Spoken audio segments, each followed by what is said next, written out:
बहू मैं भी अपने बेटे की इकलौती माँ हूँ।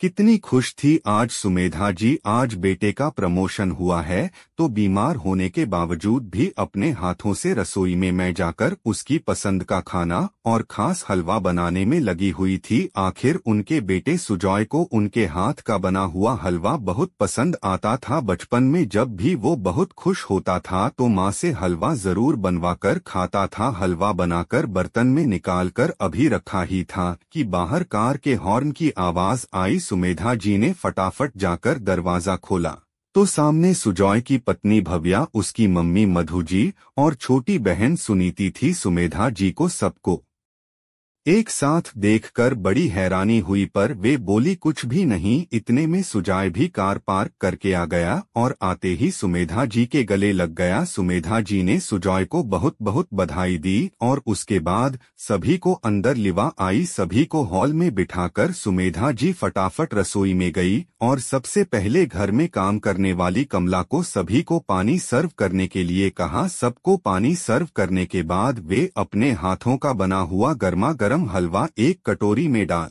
कर सुजॉय के लिए ले आई और एक चम्मच में हलवा लेकर सुजॉय के मुंह की तरफ बढ़ाते हुए बोली, बेटा आज बहुत खुशी की बात है। जो तेरा सपना था आज वो पूरा हुआ। बहुत मेहनत की थी तूने इसके लिए, इसलिए आज मैंने तेरी पसंद का खाना बनाया है और देख खास तेरे लिए ये हलवा बनाया है, ले मुंह मीठा कर। इससे पहले कि सुजॉय कुछ कहता या वो हलवा मुंह में लेता भव्या बीच में बोल पड़ी, अरे रे मम्मी जी ये क्या कर रही है आप, सुजॉय ये नहीं खाएगा और खाना बनाने से पहले कम से कम पूछ तो लेती, हम लोग तो बाहर पार्टी करके आए हैं, सुजॉय भी खाना खा पी कर आया है।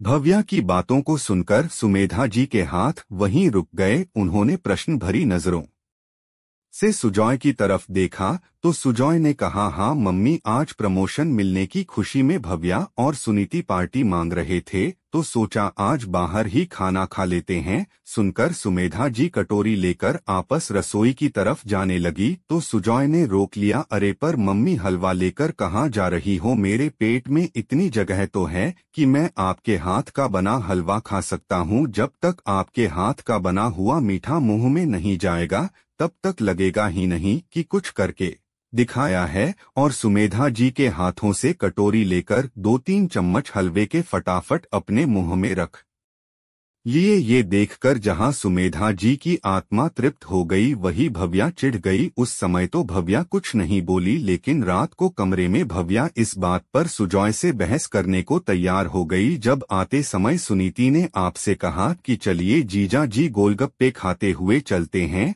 तो आपने क्या कहा कि मेरे पेट में बिल्कुल जगह नहीं है, लेकिन यहाँ अपनी माँ के हाथों का बना हुआ हलवा खाने के लिए पेट में जगह बन गई। यही कद्र है मेरे परिवार की। भव्या की बात सुनकर सुजॉय को भी गुस्सा आ गया तो उसने कहा, मैं तुम्हारे परिवार के साथ ही पार्टी करने गया था जबकि मेरी माँ घर पर ही थी, तब तुम्हें इसका ख्याल नहीं आया था। माँ ने बीमार होते हुए भी मेरे लिए हलवा बनाया, ये नहीं दिख रहा सिर्फ 2-3 चम्मच हलवे के खा लिए तो उसमें क्या गलत कर दिया। माँ तो खुश हो गई ना। अच्छा तुम्हारी माँ की फिक्र है लेकिन मेरी बहन के इमोशंस की कोई फिक्र नहीं। अरे इतना तो तुम्हारी माँ को सोचना चाहिए था कि इकलौते बेटे बहू है तो उन्हीं की खुशी में खुश हो ले, लेकिन नहीं, बीच बीच में अपनी टांग जरूर अड़ाती है। दोनों अपने कमरे में बहस कर रहे थे और ये बातें बाहर सुमेधा जी को सुनाई दे रही थी। सुनकर बड़ा दुख हो रहा था। जहां तक हो सके वो भी कोशिश करती थी कभी भी अपने बेटे बहू की जिंदगी में इंटरफेयर नहीं करती थी, लेकिन उसके बावजूद भी कुछ लोग समझना ही ना चाहे तो उसका क्या करें। इतना प्यार और अपनापन देने के बावजूद भी भव्या को हमेशा समस्या ही रही। यहाँ तक कि समधन जी भी उसके साथ होती थी लेकिन कभी अपनी बेटी को नहीं समझाती थी। जब भी कोई बात होती भव्या यही मुद्दा उठाती, इकलौते बेटे बहू है, कुछ तो माँ को भी ख्याल रखना चाहिए, हमारी खुशियों के बारे में सोचना चाहिए। पर नहीं, उन्हें तो खुद से ही फुर्सत नहीं। आए दिन बीमारी का बहाना लेकर बैठी रहेगी और फालतू के खर्चे कराती रहेगी। अभी पिछले महीने की ही बात है, भव्या ने घर पर किटी पार्टी ऑर्गेनाइज की थी। उसकी सारी सहेलियों को बुलाया था पर उस दिन कमला के घर में जरूरी काम आ गया। तो वो काम पर नहीं आ पाई। बस फिर क्या था, भव्या ने सुमेधा जी को काम करने के लिए कह दिया। 2-3 लोगों का खाना बनाना अलग बात है, लेकिन इतने लोगों का नाश्ता आखिर उनसे कैसे बनता, इसलिए उन्होंने कह दिया, बहू नाश्ता बाहर से मंगवा लो, क्यों बेवजह परेशान होती हो। उनकी बात सुनकर भव्या बोली, अरे मम्मी जी, मैं आपकी इकलौती बहू हूँ, क्या आप मेरी खुशी के लिए इतना भी नहीं कर सकती। आपके इकलौते बेटे की पत्नी की खुशी आपके लिए कोई मायने नहीं रखती। मेरी सहेलियाँ क्या बाहर का खाएगी। नहीं नहीं, आपको तो खाना बनाना ही पड़ेगा। देख बहू, अभी मैं हाँ कर दूं और फिर बीच में ही सब कुछ छोड़ दूं, इससे अच्छा है कि तू या तो बाहर तेरी किटी ऑर्गेनाइज कर ले या फिर किसी महाराज को कहकर घर में खाना बनवा ले। इतने लोगों का खाना तो मुझसे नहीं बन पाएगा। जब सुमेधा जी ने साफ साफ शब्दों में कहा, तब भी भव्या बहुत नाराज हुई थी। हालांकि उसने अपनी किटी बाहर रेस्टोरेंट में ऑर्गेनाइज कर ली, पर 3 दिन तक सुमेधा जी से बात तक नहीं की। कुछ दिन बाद भव्या की किसी सहेली की शादी थी। उस दिन सुमेधा जी की तबीयत सुबह से ही थोड़ी खराब थी। जब शाम को सुजॉय घर आया तो भव्या शादी में जाने को तैयार थी, तो सुजॉय ने कहा, अरे पर माँ की तबीयत खराब है, ऐसे में हम कैसे जा सकते हैं। भव्या जानबूझकर सुमेधा जी को सुनाते हुए बोली, अरे थोड़ी बहुत तबीयत खराब है, अभी फिलहाल तो सब ठीक लग रहा है, और वैसे भी कमला घर पर ही है। भला माँ जी अपने इकलौते बेटे बहू को क्यों रुकेगी। आखिर उनकी इकलौती बहू की खुशी की बात जो है, आखिर सुमेधा जी क्या कहती। उन्होंने सुजॉय को जाने के लिए कह दिया। भव्या और सुजॉय शादी में रवाना हो गए। वो लोग अभी शादी में पहुंचे ही थे कि आधे घंटे बाद ही घर से कमला का फोन आ गया कि सुमेधा जी की तबीयत बहुत ज्यादा बिगड़ गई है। फोन रखकर सुजॉय फटाफट भव्या के पास गया और बोला, हमें अभी इसी समय घर निकलना होगा, माँ की तबीयत बहुत ज्यादा बिगड़ गई है। सुनकर भव्या का मुंह बन गया, लेकिन बोल भी क्या सकती थी, इसलिए सुजॉय के साथ घर रवाना हो गई। घर आकर देखा तो सुमेधा जी अपने कमरे में निढाल सी पड़ी हुई थी। सुजॉय उन्हें लेकर फटाफट हॉस्पिटल गया तो पता चला कि उनका बीपी लो हो गया था। जब बीपी नॉर्मल हो गया तो 2 घंटे बाद हॉस्पिटल से डिस्चार्ज कर दिया गया। सुमेधा जी अब पहले से थोड़ी बेहतर थी। सुजॉय सहारा देकर कमरे लाया और लेटा दिया। इधर भव्या भरी बैठी थी। उसे तो ऐसा लग रहा था जैसे सुमेधा जी नाटक कर रही है।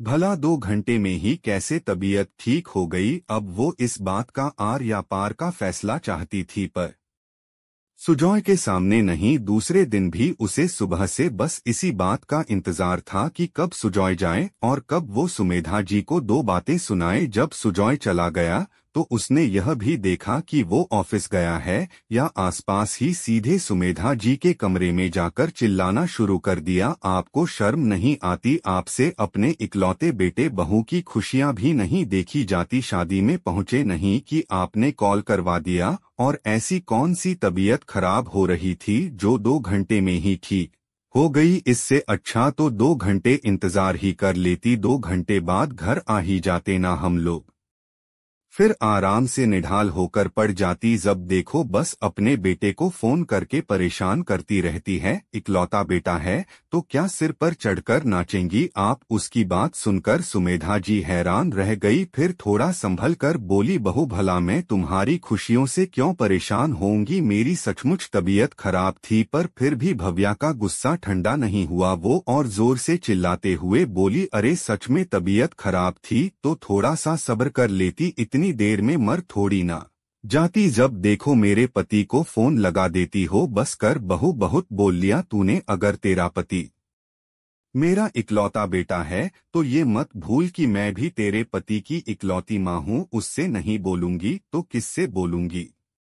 देखती हूँ कि कैसे अब या तो आपका ही रिश्ता रहेगा या फिर मेरा। ठीक है, दरवाजा खुला है, तुम जा सकती हो। अचानक सुजॉय की आवाज सुनकर भव्या ने पलटकर देखा तो सुजॉय पीछे खड़ा था, साथ ही उसकी मम्मी और बहन भी। लेकिन अब तो बात निकल चुकी थी, इसलिए भव्या ने रोते हुए अपनी मम्मी से कहा, देखा मम्मी, आपने अपनी माँ के लिए सुजॉय मेरे साथ कैसा बिहेवियर करता है। बस बहुत हुआ, आज तो फैसला होकर रहेगा, या तो यह औरत है इस घर में रहेगी या मैं। मुझे सास ना का झंझट मेरी जिंदगी में नहीं चाहिए। लेकिन इससे पहले भव्या की माँ कुछ कह पाती, सुजॉय ही बोला, अच्छा फिर ठीक है, मुझे भी सास नाम का झंझट नहीं चाहिए, पर शर्त ये है कि तुम भी अपनी माँ से नहीं मिलोगी और मैं भी अपनी माँ से नहीं मिलोगी और मैं भी अपनी माँ से नहीं मिलूंगा। शर्त मंजूर है तो बोलो, तब तो मैं भी तैयार हूँ। और दूसरा ऑप्शन भी है मेरे पास की माँ तो इसी घर में रहेगी। हाँ, तुम्हें मेरे साथ रहने की इच्छा है